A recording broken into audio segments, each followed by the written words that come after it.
this is a guest we've had in the middle of the coronavirus pandemic. One of the scientists that has not only worked, a virologist and worked as a politician, he has written books on the subject of pandemics, his book, False Pandemics. Why are we going to have this conversation? Why is this really important? I don't know. Would you be nervous? It's almost like the opening of a movie where the head or former head of the CDC says, yeah, this bird flu thing that hasn't happened since the dawn of man jumped from a bird into a human being, I'm pretty sure it's going to happen. And probably the best way it's going to happen is if we build it ourselves. That'd be a weird opening to a movie. It'd be even stranger if you watch it on your own television set like we all did this week.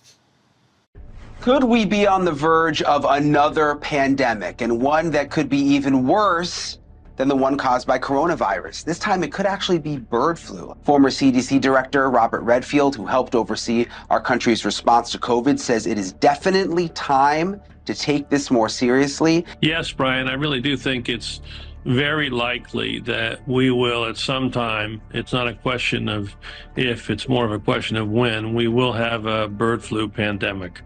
As you mentioned, unfortunately, bird flu has, when it does enter humans, has a significant mortality, probably somewhere between 25 and 50% mortality. So it's going to be quite complicated. Since 2019, we've had a progressive increase in bird flu in chickens and ducks and turkeys in our country. And since then, you've seen it now go into a number of mammals. It's now in over 25 different mammals. I think now with the llamas recently, it's now in 27 mammals in the United States. Why is that important? Is we know exactly what has to happen for bird flu to be infectious for humans and go human to human. Scientists in 2012 actually did experiments in the lab using gain-of-function research, which I'm not in favor of, but the scientists did it, and they figured the 5 amino acids that have to change in a key receptor in order for bird flu to gain a propensity to bind to the human receptor and then be able to go human to human. Something that obviously happened with COVID, where COVID obviously learned how to use the ACE2 receptor in humans and then, of course, became a very infectious virus. I'm less concerned, though, that this will happen through spillover and evolution in animals. I'm much more concerned that this will happen in the laboratory through gain-of-function research. Just want to point out, if you're hearing that rumble in the background, it's the one thing that we've got a giant rainstorm overhead. And apparently we have a bird flu storm over my shoulder here, so it all seems to fit. It is my honor and pleasure right now to be joined by Wolfgang Wodarg. Wolfgang, I was watching your face while you were watching that news piece, and I feel like we're aligned. It's like we're living in some sort of an insane cartoon. Am I wrong? Are they really doing this again? They do it for almost 20 years now. I hear the same text again and again. I heard it from the WHO in 2005, and when the first birds flu alarm came, and I went to Geneva, and I spoke with Mr. Stöhr, who was the director who was responsible in WHO for bird flu. He told us there will be 7 million dead in Germany, and he made a big alarm then. And afterwards, he was employed by Novartis for making vaccines, and so I followed all those people who are in this business. I know where they come together. They have clubs, and they collect dangerous viruses, sequences, and they make up their own stories, which have nothing to do with biology, which have nothing to do with our daily life and our contacts with microbes, which is very, very normal. We need microbes, we need viruses. They are everywhere. And we know our body, our immune system learns to live with them all our life. And this is, as they make it something very difficult. They are different. They make something, if you speak of a virus, they only speak of diseases. But a virus has nothing to do with diseases. There are viruses all around us all the time. And only if we are very weak, if we are not able to learn the new viruses, we are not able to meet them in a normal way, then maybe there are some symptoms and we get ill. And if you're very old, you may even die from it. Like we know there were people dying from flu, less than we always hear, but they because they have flu and then they get something else and they die from that, or they had some disease before and flu gives them the rest. So flu is there, influenza has been there, but is not as important as it was, as we were told the last 20 years. I feel like the part of this story that is changing right before my eyes in science is the concept of natural immunity and really evolution, which is what you're alluding to. One of the things I say to people, I had a kid next to me on a plane recently that was wearing a mask. And I said, why are you wearing a mask? Had to be like a 25-year-old young man. And he's like, well, I think I might have a cold and I don't want to spread it to you. I was like, well, if that's the case, don't worry about me. In fact, I want to make that contact. And I said, do you mind if I talk to you just for a moment? Because I think what you're doing is very dangerous for yourself. Now, to begin with, I don't think masks actually work, but I said, but let's just assume they do. Let's just say masks work. I said to him, you do realize that you are arresting your development, that you are hiding from a virus that our entire lives we have been evolving together. Every time the flu or coronavirus evolves, I catch it. I'm just a little bit, maybe if I caught it, I don't have quite the right antibodies to match up from the last time I had it. So I have a little bump, I have a little cold, and then I'm immune again. What you are doing is blocking yourself from evolving with this virus. And if you pull it off, you might get, so far behind that now, sort of like Native Americans with a smallpox or something they never came in contact with, you're just going to die when this thing finally slips through your mask because you didn't evolve with it. And I mean, I remember I saw him, it kind of sunk in, and luckily I fell asleep, and when I woke up 30 minutes later, his mask was off. But that's basically the problem here, right? Is that this idea that we no longer want to evolve and let our bodies go through this dance, if you will, with viruses and bacteria. I just met a dentist, and he's very close to his patients, always, each day, many, many patients, in winter, in summer, all the time. He never had a cold the last 10 years, never he had not a single one, because he has a very well-trained immune system. Right. And when the old people, the grandfathers and grandmothers, when they are visited by their children or by their they have a training. They get training, and if you isolate the old people, they don't have training anymore. And if they then meet someone who has a lot of viruses to spread, maybe it's very hard to get along with that. They have to learn many new things then, and this may be too much. So isolating someone to protect from respiratory viruses makes no sense. Right. And I can also, the other thing is very important. There are vaccinations against respiratory viruses, the flu vaccination, them, and they were started when the flu was not important any longer, and they started giving us vaccination. There was a very big business idea, because then you can sell drugs to healthy people each year again. And if you don't have clinical results, because the clinical results you can make are only from the last year, they don't tell you anything for the next year. Right. Where you want to sell them. So it's a really it's a business idea. It has nothing to do with health. And if you inject it into the muscle, this is not the place where the immune system normally gets to know the new viruses. Right. This happens in the mucosa of the respiratory tract, and there you learn the new viruses. So there may be even irritations. And if you have antibodies if you make antibodies against some influenza virus or some coronavirus or whatever, maybe you don't have this virus so much as you would have without the immunization. But then the other viruses come and they are happy, they have more space on your mucosa. We know there's many research been done that people who get flu vax, that they don't get less ill than those who didn't. they only have different variety of viruses. And so I Yeah. think there is a lot of And business and a lot of fear mongering going on. so a couple details, because one of the things that's bothering me about this story is now in America we reported last week that we killed about 100 million chickens that the flocks tested positive for bird flu. So again, don't we really want those animals to develop their own immunity to this and kill it off dead? And when you're killing flocks that have it, you're taking away the flocks that within a few days, I'm assuming, are going to have developed immunity so that they can block whatever the next dangerous version is. We are literally eradicating the immunity that exists. Is that an accurate way to look at it?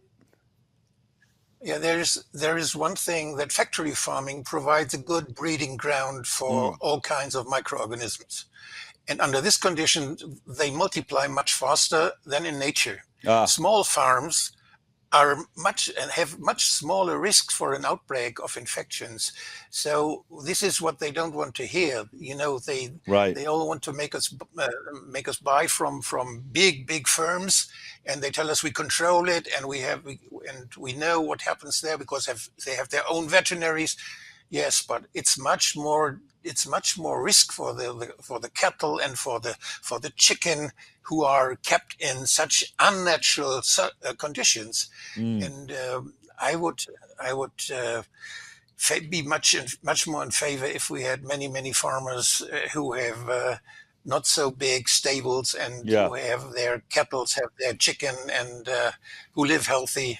Okay, but this is a different topic, has not. Yeah. Yeah, well, that's a really good point. Factory farming in every form, whether it's vegetables being sprayed with all kinds of herbicides and Yes. pesticides to try and increase yield, packing cows where there's no grass in sight, living on giant dirt heaps out in the sun, and chickens that never see the light of day. Of course, all of those sort of unnatural ways that we create our food are probably not helping us. There's a lot to get into in the history of this, but before we do, I have one other question about this, because as Robert Redfield, and the fear they put out there is that, if a bird flu, a pandemic, when the bird flu pandemic, that's how they're basically saying it. Not if, but when it happens, it could have a death rate between 30 and 50%. I mean, that is absolutely a massive number. I mean, we were promised, I think, 3 to 7%, which never happened with coronavirus, which they thought was enough to lock us down. Of course, it turned out to be about 0.3%, way off the mark, about a bad flu. But here's the point. I've talked to several scientists that say a virus with a death rate of 30 to 50% is going to have a very difficult time sweeping the world, because it's going to kill its host. Do you Yeah. share that? Could you explain what they mean by that? Yes, even if you have a gain of function virus, which is very dangerous, it won't be able to spread because it kills its host, or even it lets them stay at home at least. And this is, for evolution of a virus, this is a nonsense. There's no chance. I'm not afraid of gain of function viruses. They use this gain of function to give us injections with parts of dangerous virus, and like through the needle, they can spread the dangerous parts of their artificial viruses. This is possible, but in nature, this is not possible. Don't be afraid of dangerous viruses. They are not able to spread. We have contact with many viruses, and those viruses who don't hurt us, who don't make us ill, they have the best chance to spread all over the world. But we live with them. They are our environment. They belong to our environment, and we learn from them. That we are humans as we are, that we don't lay eggs anymore. We can say thank you to the viruses, because they gave us all the genetic information that we could be successful in evolution. We need this contacts with this microbes, and our immune system is trained to get along with them. Could you take a moment, because you just said something that I'm sure a lot of people, and my audience is much different than the last time we spoke.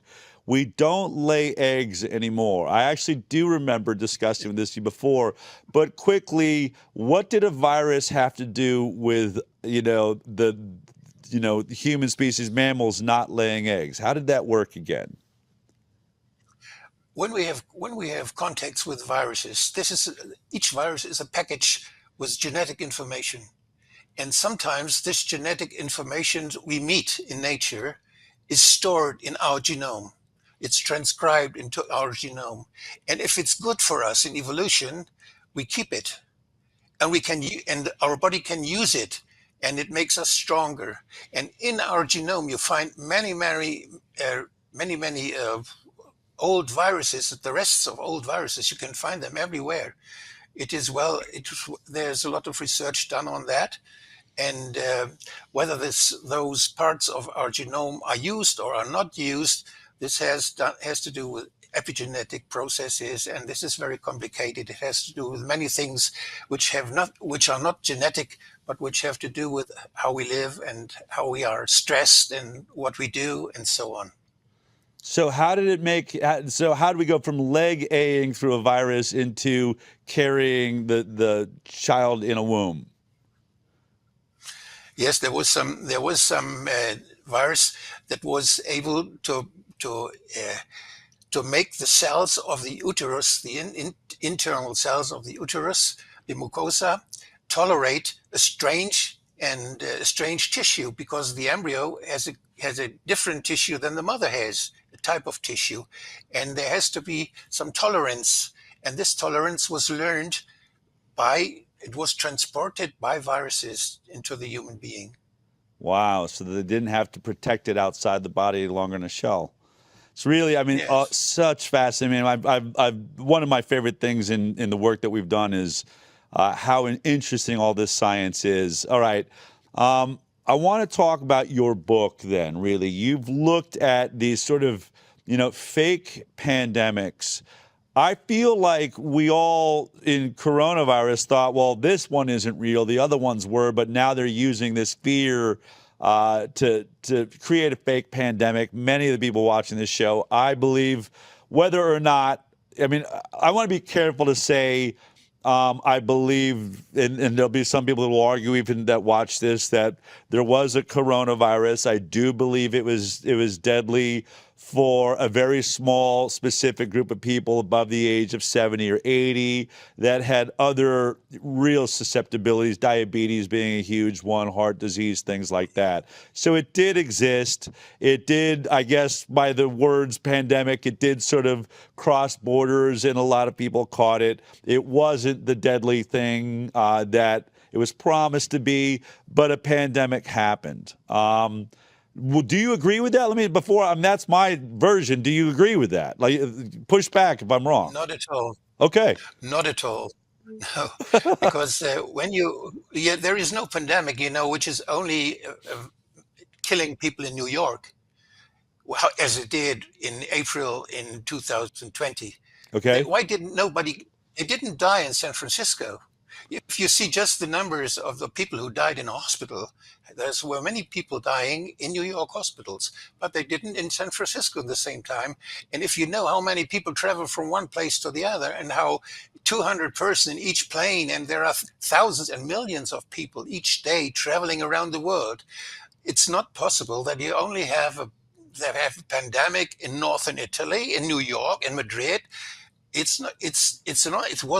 was a theater. They installed this. They made the pictures to frighten us, and they killed people in hospitals, treating them wrongly, and they killed people using overdose from hydroxychloroquine. They killed people with remdesivir. They Yes. killed them by putting them very early on ventilators. And so, but they didn't do it all over the world, only in some places. And there were the cameras, and they frighten us. And when I say, oh, this is not more than a normal flu, they always told me, oh, haven't you seen the pictures of northern Italy? And yes, I have seen. I've even spoken with doctors from there. And I was, after finding all this information, what was behind those people dying there and in New York. And it's so clear that there was nothing unusual. And you can see it if you see the cases of the normal monitoring of the normal monitoring institutions, like Robert Koch Institute, nothing happened. There were less cases of acute respiratory diseases, and there were no more cases of emergency with respiratory diseases in 2020. This, and not even in 2021, there was no emergency with respiratory cases, but there was a high amount of emergencies with cardiac emergencies and with neurological emergencies after they started with those jabs. Then it started, but before there was nothing.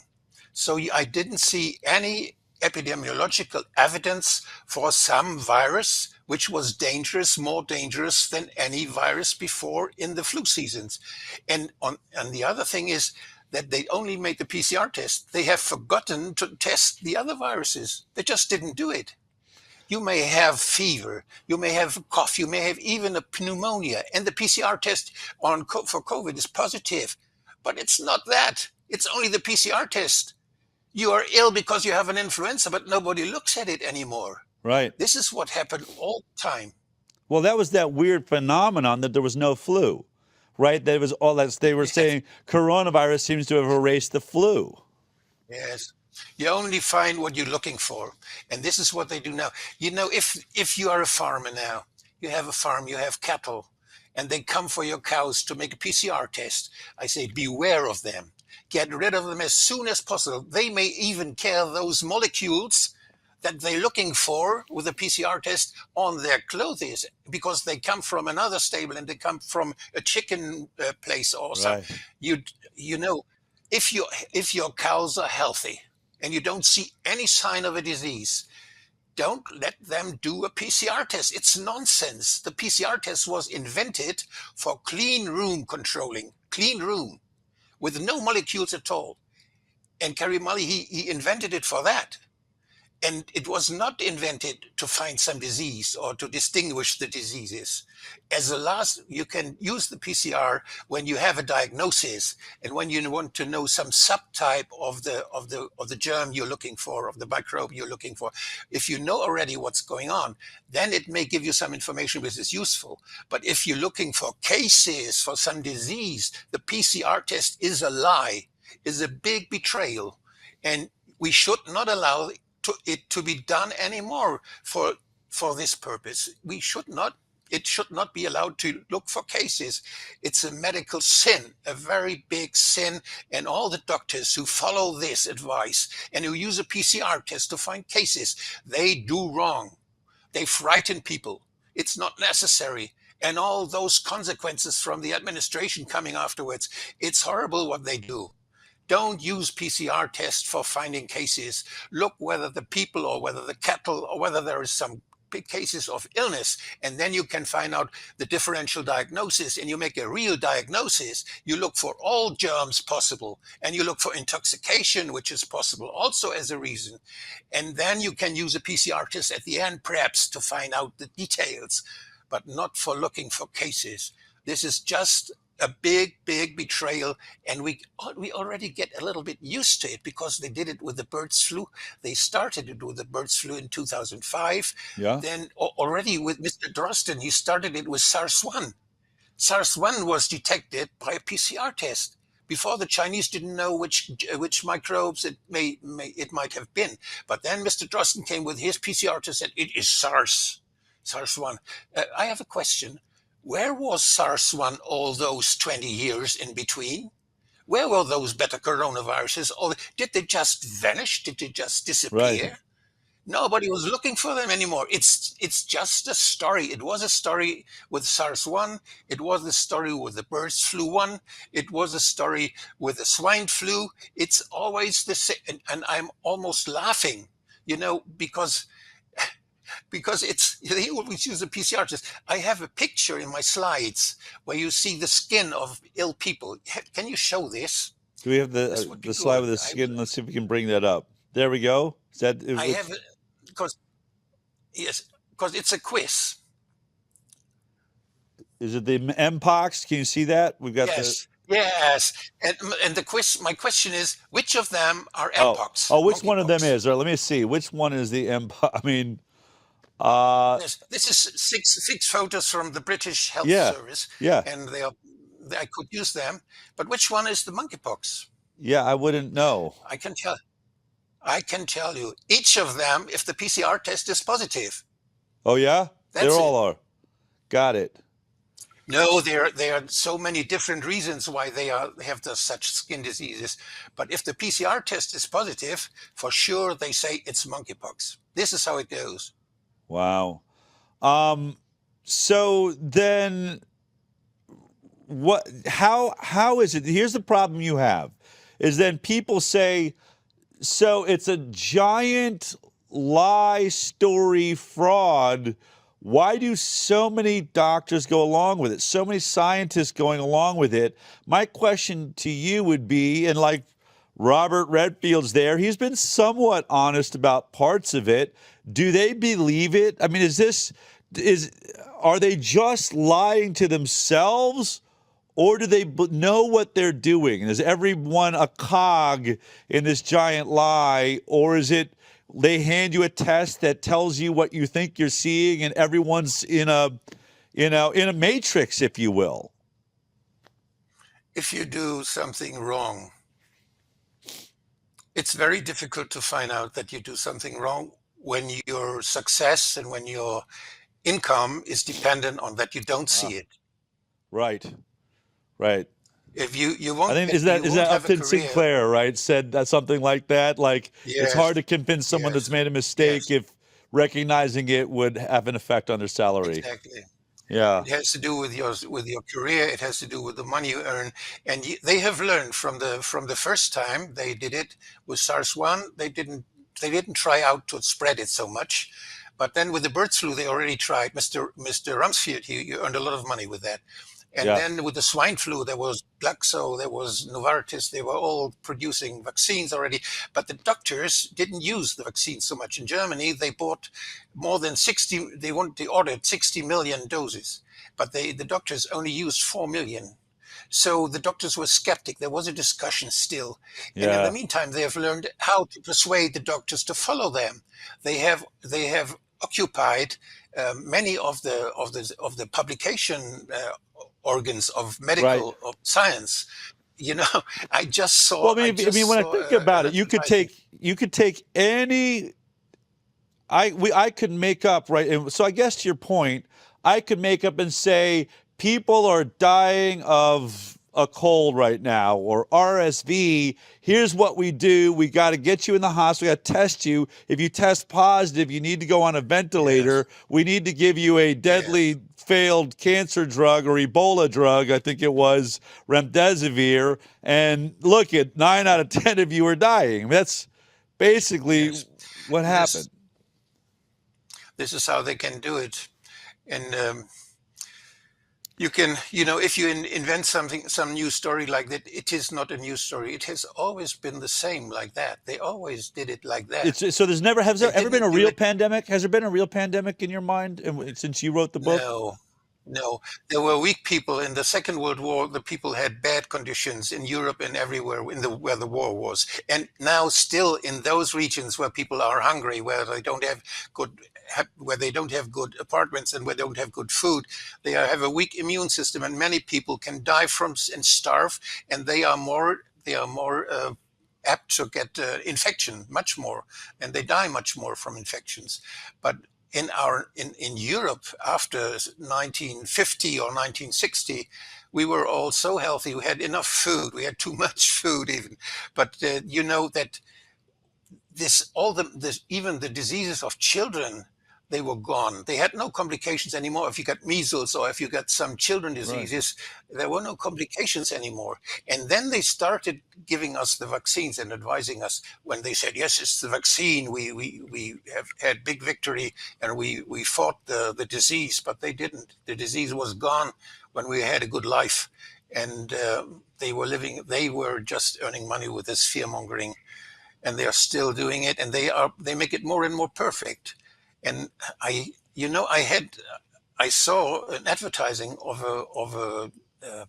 a a doctor's chamber of medicines in Austria, and they were saying, "Oh, we give us some education. There will be a professor coming from a high school, and she will tell us how to emphatically, how with all your heart, how you can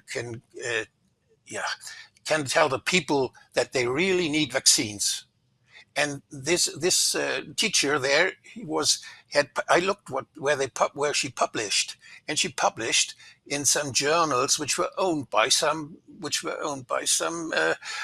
how are they called, those firms who make your products being sold very well, Right. such a public relation firm. And Right. they had this scientific journal. The public relations firm made a scientific journal, and they gave a chance to young scientists to publish there. And this is, Wow. it's a world that's lived from money, and it's only fed by money, and it's only the whole, if you the science is there to find out what we call knowledge. As a And scientist, I knowledge mean, yeah, when you're, sorry to interrupt, have you always been here? I mean, you're listed as a virologist. Did you once believe in vaccines? Or did you always, from the beginning, Yes, were you always skeptical? yeah, no, I was a director of a public health institution in northern Germany, and I had a doctor in my team, and he was specialized on pediatrics, and he was going from schools and to schools and kindergartens and giving the vaccines. When he started that he wanted to give the vaccine against hepatitis B, I said no. So it was after some years, I understood what was going on. When they widened the scope of all those possibilities they had to give us jabs against all those children diseases, but hepatitis B was not a disease I thought that was dangerous for children, and not hepatitis A, neither. And there are so many diseases the children get to know, and they don't get ill from it. So So that kind of and there's started no risk because you have. that started Yeah. your look into, wait a minute, maybe this is more of a Yes. marketing ploy than a health Yes. system. And I had some struggle with my colleagues with this already when I was a director. We had lots of discussions, and yeah, then I went to politics, and I started to fight there for good medicine. But there were many interests in politics too, and I saw how the lobby is much stronger than the voice of the people, because the lobby is much closer to the politicians, and there are the parties which are between the people and the politician, Right. and their representatives. And the parties, you just bribe the parties. You don't need to bribe the single parliamentarian anymore. So it's a very, very complicated situation, and we have what we experience now is that we have an institutional corruption. I was working for Transparency International for 10 years till I found out that this organization also is corrupt. And so I got problems there when I spoke about that. And but I think when I worked there, I found out that it's much more efficient when you bribe the boss, or when you buy the whole institution, when you make public-private partnership because then when you have a public-private partnership, you have the experts on the private side. You have the people from the administration who think the private side knows it better, and they have their expert, they have their scientists, and they come with their scientists, and they pay their scientists, and they tell the institution what is the best thing to do. And afterwards, the tail is waving with the dog. Right. Unbelievable. And so you've seen all sides of And this. Yeah. Um, this is the most efficient way to corrupt. Institutional corruption is the cheapest way and the most efficient. And if you have the global leaders, you have them all. it does seem dire. And I got back from Geneva and sort of was fairly alarmist with my audience. And I don't like being that way. I think we've got to understand that we are powerful. A lot of this is happening because we've lost touch with how powerful we are. The fact that we outnumber Yes. all of these people. Are they going? I mean, what's amazing to me is really as we know, a bird flu hasn't successfully jumped into human beings and spread since the dawn of man. It's like saying that, an earthquake that could come in the next 500 years is definitely coming in the next 4 months. I mean, that's how insane Yeah. this media is. If you need it for stock exchange, Yeah. you need it for stock exchange. The pandemic waves, you can see them, and they show us the pre-pandemic phase and the pandemic phase, and then after inter-pandemic phase, and you see parallel to it, you see the stock exchange, you see the waves there. You see Yeah. it climbing and they sell it when it's down. They buy it when it's down, and they sell it when it's up. So they make their own waves on the stock exchange they are riding on. And this is what we experience. Now we have all those drugs being prepared now against the bird's flu for more than 2 years already. We have RNA, and they try to have this cheap production of jabs against the bird's flu again. They try to kill us again because it's experimental. And our body will not tolerate being genetically modified to produce some vaccines ourselves. It's Right. not what our cells are used to. Right. If I was to hand you $100 and say, I want you to bet on whether or not is there going to be a bird flu pandemic this year or not? I mean, however they're going to go about it, where would you put your bet right now? Are they crazy enough to attempt to do this all over again within this year? No, I don't think so. I think there will be many people just laughing. This is the soundest reaction when you see all this. Just laugh at them. Stand at the street and laugh. The king the Caesar is naked. Right. They have nothing on. They are naked, and we have to laugh at them. It's horrible what they do. They don't have new ideas. They just try to perpetuate their waves, and they're trying to earn some more money. And I think it's very important that we think, why do they do it? Why do they do it? And I think Catherine Austin Fitz has a good explanation for all this. It has to do something with the currency, has to do something with the dollars, has to do something with all this. And we have to look behind it, and we have to think what we can do in future, that there is no incentive to do all this nonsense with us, to kill people. Horrible. They kill people because they want to save the dollar. I don't know it's horrible what they do. It's criminal. Yes, I agree. For people that want to see the work that you're doing, read your book, do you have a website? Do you have somewhere where we can follow what you're doing? Yes, I have a very big website for all those years now. It is just my name, wodarg.com, and www.wodarg.com. And there you can, it's not I do it myself, and I don't have a staff to do it, and you have to look a little bit, but you can search for terms and you find what you're looking for. Okay. It's in many languages. It's some English stuff too, and French, and whatever you need. So, Wolfgang, I have to say you're a breath of fresh air. It's great to reflect with you again. I remember how much clarity you brought during the COVID theater, as you call it. Keep up the great work. Thank you for reminding us to laugh. They're just a bunch of fools. We're not stupid enough to do that again. I agree with you. I made some songs about COVID, but they are in German. So I make poems and songs, and I think it's a good way. We need more songs mocking them and showing them that they're naked. I think it would be good. Very good. Well, we need to get this translated. We'll get them out, and we'll release the album right here at ICANN. Wolfgang One song is Who Killed Grandma is one song which tells a story of grandma being killed by those people. Yeah. It's a horrible story. We need indictments. I'm not going to walk away. We are finally having the right types of hearings are going on here in America.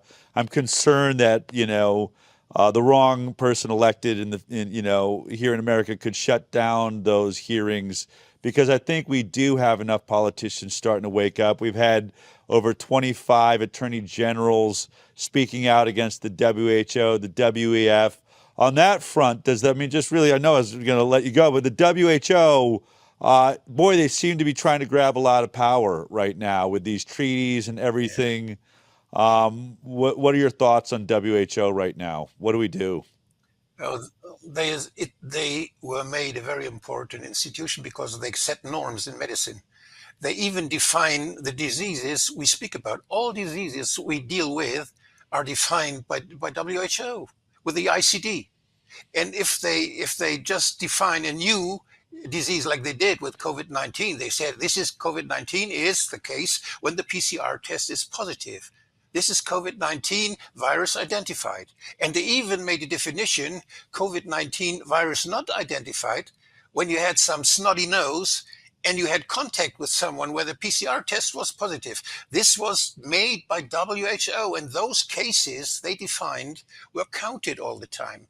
It's ridiculous what they did, but they do it. And they do it with many diseases. They have a big power because they define what is a pandemic, how to find it. When they say you find the pandemic when you use the PCR, the whole world will start. And now they even start examining the sewage. And they look for viruses in the sewage. And in the sewage you find anything, anytime. Right. And there's not only the human excretion, there is also from birds, from dogs, from cats. It's all mixture. You find anything in the sewage, and they seriously monitor it. It's ridiculous what they do. I am a specialist for hygiene. I was planning sewage Systems, like. the system, yes, Yeah. and I was controlling them, and I know what's going on there. But it's horrible how they misuse this PCR test now. And even if they make the sequencing lives from computer software. They live from pieces of you find with PCR. They put together some patchwork, and then you have some software, and you make some alignment, and then you construct some new virus, and they discuss which is the real one. So this has nothing to do with biology. It's just the game with molecules they play in their computers, and they use such PCR tests, and they find some similarities, they find some similar variations, but it has nothing to do with diseases, nothing. Wow, amazing stuff. I want to thank you for taking the time to join us today, Wolfgang. Very enlightening. You've inspired me to inspire a little bit more humor back into this conversation before we all lose our minds and start taking it all too seriously. I look forward to having you back sometime in the future. Keep up the great work. Appreciate it. Thank you for having me in the show. You bet. Take care.